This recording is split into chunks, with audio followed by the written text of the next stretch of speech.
Pada pertengahan bulan Agustus, Usman, seorang jurnalis lepas yang kerap memburu kisah-kisah tersembunyi dan tempat bersejarah yang ditinggalkan, memutuskan untuk menyusuri sebuah reruntuhan bangunan kecil bekas peninggalan Belanda yang berada di sebuah desa sunyi bernama Gilang. Bangunan tersebut dikenal oleh penduduk lokal dengan sebutan loji kecil. Bangunan tua yang telah lama terbengkalai dan ditelan semak belukar. Meski siang hari dan matahari bersinar terik di atas kepala, atmosfer di sekitar reruntuhan itu terasa aneh.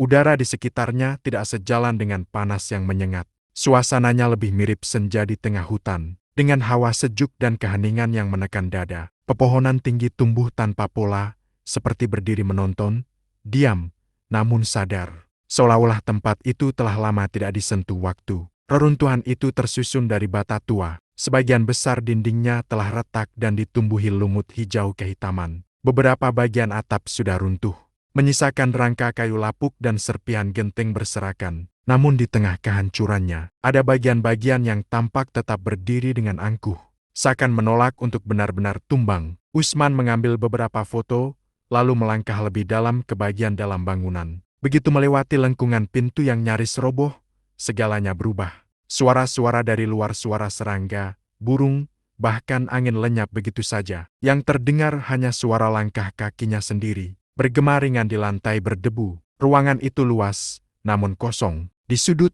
berdiri sebuah meja kayu tua, yang entah bagaimana masih utuh meski dimakan usia. Sisa-sisa wallpaper Belanda terlihat samar di dinding belakang. Dengan corak bunga-bunga kecil yang memudar, Usman terus menjelajahi lorong-lorong bangunan, hingga akhirnya sampai di sebuah pintu kecil yang mengarah ke bawah tanah.